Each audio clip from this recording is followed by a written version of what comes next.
Halo, saya Dr. Christopher Andrian, spesialis gizi klinik. Kali ini saya akan menjawab beberapa pertanyaan dari subscriber di Lifestyle One. Yang pertama dari Bapak John Lennon.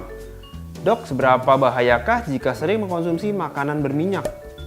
Sebenarnya minyak itu masih dibutuhkan loh oleh tubuh kita, tapi harus dengan komposisi yang seimbang, tidak boleh berlebihan.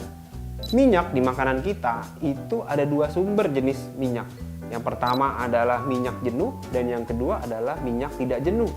Kita harus bisa membatasi asupan minyak jenuh yang berasal dari minyak kelapa sawit, dari santan, dari mentega, margarin, itu harus kita batasi, tidak boleh berlebihan. Dan kita juga bisa perbanyak kandungan minyak yang tidak jenuh yang berasal dari minyak ikan, yang bisa kita dapat dari ikan kembung, ikan salmon, ikan kakap, bisa juga dari minyak zaitun atau minyak canola. Jadi kita tidak boleh mengkonsumsi makanan berminyak secara berlebihan ya. Lalu pertanyaan selanjutnya dari Ibu Ria Komaria. Dok, kalau sedang program hamil, adakah pantangan makanan yang mengganggu hormon atau kesuburan kita? Sebenarnya pantangan untuk ibu hamil adalah yang paling mutlak harus dipantang adalah makanan yang mentah.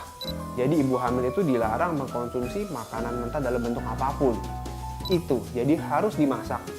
Tidak boleh lalapan, jadi sayurnya juga harus dimasak, harus dalam bentuk matang.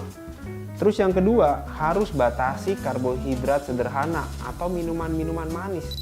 Tidak boleh berlebihan seperti produk gula, mau dia terbuat dari gula pasir atau gula jawa, sirup, susu kental manis, itu kita harus batasi.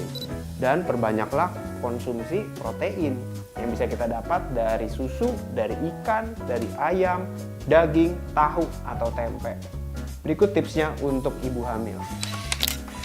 Terus pertanyaan selanjutnya dari Ibu Ani H. Banyak info kalau saat menstruasi mengkonsumsi air dingin bisa membuat mens tidak lancar hingga menyebabkan kista. Boleh dijelaskan, Dok? Sebenarnya ini merupakan statement yang hoax atau mitos dan tidak benar. Tidak ada hubungannya apabila kita mengkonsumsi air dingin membuat mens jadi nggak lancar.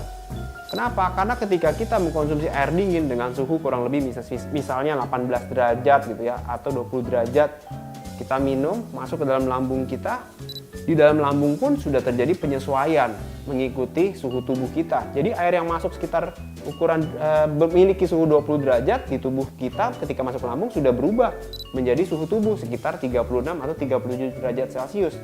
Jadi pertanyaan ini atau statement ini merupakan mitos ya. Pertanyaan selanjutnya adalah dari Gula Mirsa. Dok, adakah makanan-makanan yang berbahaya saat dikonsumsi bersama seperti air jeruk dengan seafood? Sebenarnya konsumsi air jeruk dengan seafood itu tidak apa-apa, asal tidak berlebihan maksudnya. Oke-oke aja, it's okay, nggak masalah kita mengkombinasikan beberapa makanan seperti ini. Yang harus kita hindari adalah kita mengkonsumsi karbohidrat dengan karbohidrat lain. Misalnya contoh, kita makan mie instan dengan nasi, atau kita makan nasi dengan produk kentang lain. Itu kita harus batasi, supaya asupan karbohidrat kita tidak berlebihan. Dan biasakan ketika kita makan sumber karbohidrat seperti nasi, atau kentang, atau jagung, atau ubi, itu dengan sumber protein dan sumber serat lain.